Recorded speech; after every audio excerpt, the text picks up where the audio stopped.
गेल्या 5 वर्षात आपल्या भारतामध्ये द्रुतगती महामार्गांची भरभराटी झाली आहे, जिथे खूप साऱ्या एक्सप्रेसवेंचे उद्घाटन झाले आहे आणि काही अजूनही बांधकामाधीन आहे, तसेच काही एक्सप्रेसवे अर्धवट उघडले गेले आहे। तर आजच्या व्हिडिओमध्ये आपण 2024 मध्ये तयार होणाऱ्या महामार्गांबद्दल चर्चा करणार आहोत। तर या यादीत पहिल्या क्रमांकावर आहे तो म्हणजे दिल्ली मुंबई एक्सप्रेसवे, जो भारतातील सर्वात लांब एक्सप्रेसवे देखील आहे। 1350 किलोमीटर लांबीचा हा ग्रीनफील्ड एक्सप्रेसवे दिल्ली आणि मुंबईला एकमेकांशी जोडतो। या एक्सप्रेसवेला लागणारा अंदाजित खर्च 1 लाख कोटी रुपये इतका आहे। या 8 लेन एक्सप्रेसवेचे 12 लेनमध्ये रुंदीकरण करता येणे शक्य होणार आहे।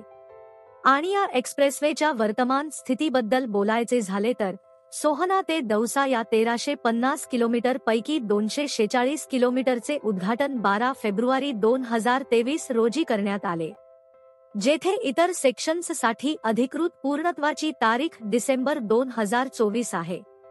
पण माझ्या अंदाजानुसार ते डिसेंबर 2026 पर्यंत पूर्ण होऊ शकेल। त्यानंतर दुसऱ्या क्रमांकावर दिल्ली अमृतसर कटरा हा एक्सप्रेसवे आहे।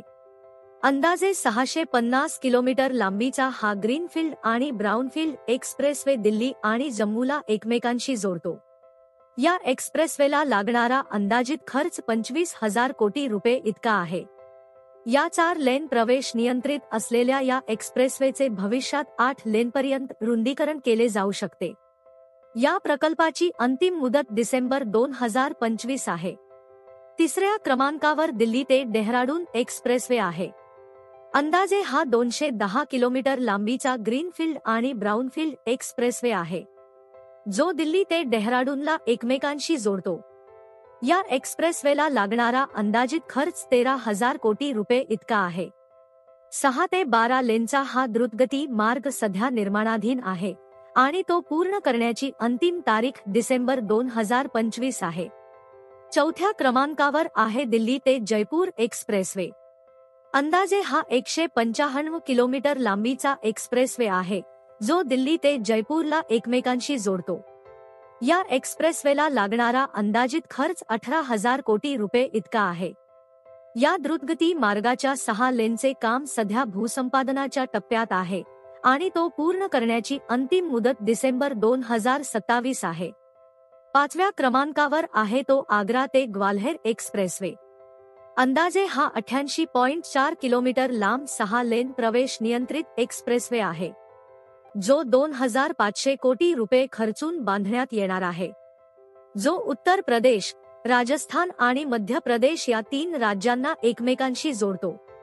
या एक्सप्रेसवेच्या वर्तमान स्थितीबद्दल बोलायचे झाले तर हा प्रकल्प सध्या बोलीच्या टप्प्यात आहे आणि तो पूर्ण करण्याची अंतिम मुदत डिसेंबर 2027 आहे। 6व्या क्रमांकावर आहे तो म्हणजे अमृतसर ते जामनगर एक्सप्रेसवे। अंदाजे हा 1257 किलोमीटर लांबीचा एकूण 6 लेनचा एक्सप्रेसवे आहे, जिथे काही भाग ग्रीनफील्ड आणि काही भाग ब्राउनफील्ड आहे। या एक्सप्रेसवेला लागणारा अंदाजित खर्च 80,000 कोटी रुपये इतका आहे, जो पंजाब, हरियाणा, राजस्थान आणि गुजरात या 4 राज्यांना एकमेकांशी जोडेल। हा भारतातील दुसरा सर्वात लांब एक्सप्रेसवे असून या एक्सप्रेसवेच्या वर्तमान स्थितीबद्दल बोलायचे झाले तर या एक्सप्रेसवेचा काही भाग तयार आहे तर काही भाग बांधकामाधीन आहे। 2025 पर्यंत हा संपूर्ण एक्सप्रेसवे पूर्ण करण्याचे उद्दिष्ट अधिकाऱ्यांनी ठेवले आहे। 7व्या क्रमांकावर आहे तो गंगा एक्सप्रेसवे। अंदाजे हा 594 किलोमीटर लांबीचा एक्सप्रेसवे आहे। हा एक्सप्रेसवे उत्तर प्रदेशातील मेरठ ते प्रयागराजला एकमेकांशी जोडतो। या एक्सप्रेसवेला लागणारा अंदाजित खर्च 40,000 कोटी रुपये इतका असून हा 6 लेन प्रवेश नियंत्रित एक्सप्रेसवे आहे, जो भविष्यात 8 लेन पर्यंत वाढवता येणे शक्य होणार आहे आणि तो पूर्ण करण्याची अंतिम मुदत डिसेंबर 2026 आहे। 8व्या क्रमांकावर गोरखपूर लिंक एक्सप्रेसवे आहे। अंदाजे 94 किलोमीटर लांबीचा हा 4 लेन प्रवेश नियंत्रित एक्सप्रेसवे आहे, जो गोरखपूर ते पूर्वांचल एक्सप्रेसवेला एकमेकांशी जोडतो। या एक्सप्रेसवेला लागणारा अंदाजित खर्च 5,900 कोटी रुपये इतका आहे।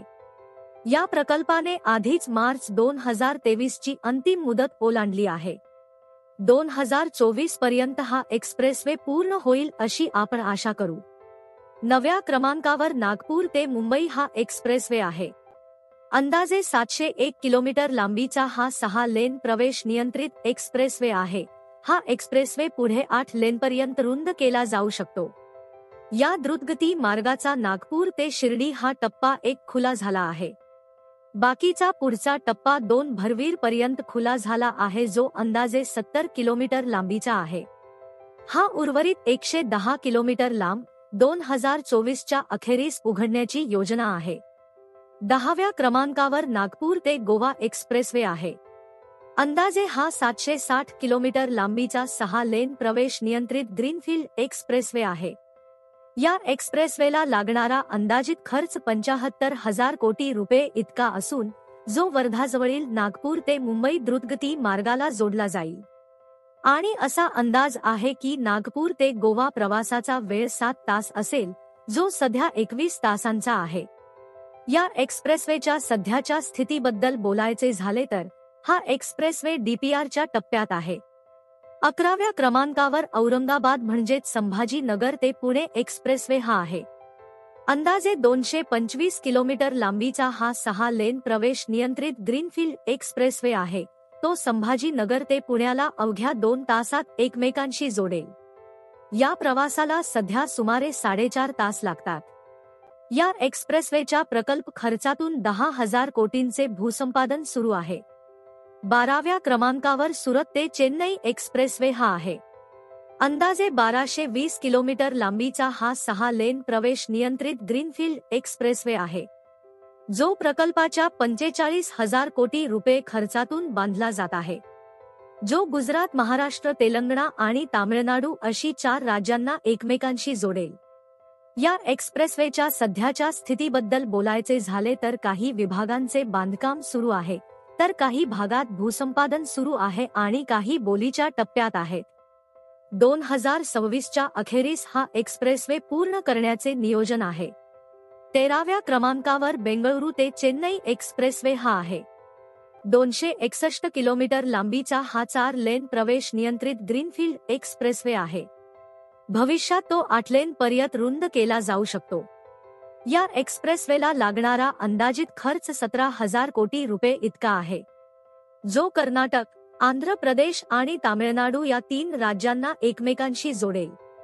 या एक्सप्रेसवेच्या वर्तमान स्थितीबद्दल बोलायचे झाले तर काही विभागांचे बांधकाम सुरू आहे आणि काही विभागांचे भूसंपादन प्रगतीपथावर आहे आणि तो पूर्ण करण्याची अंतिम मुदत डिसेंबर 2025 आहे.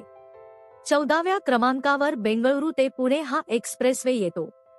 700 किलोमीटर लांबीचा हा प्रवेश नियंत्रित ग्रीनफील्ड एक्सप्रेसवे आहे, जो महाराष्ट्रातील पुण्यापासून सुरू होतो आणि कर्नाटकातील बेंगळुरू येथे संपतो.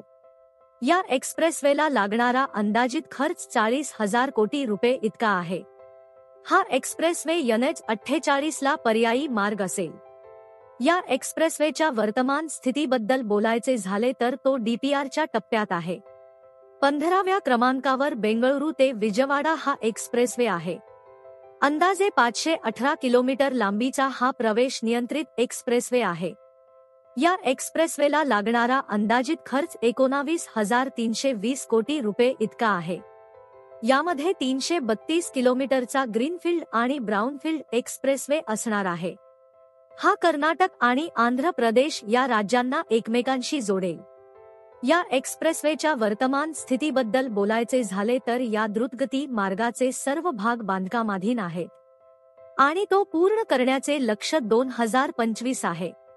मित्रांनो, अजून बरेच एक्सप्रेसवे आहेत ज्यांचा आम्ही या यादीत अजून समावेश केलेला नाही. तर मित्रांनो, यावर तुमचे काय विचार आहेत ते आम्हाला कमेंट करून नक्की कळवा. आणि आपला आजचा व्हिडिओ आपल्याला इन्फॉर्मेटिव्ह वाटला असेल तर व्हिडिओला लाईक करा आणि चॅनलला नक्की सबस्क्राईब करा. आपण परत भेटू एका नवीन व्हिडिओमध्ये. धन्यवाद.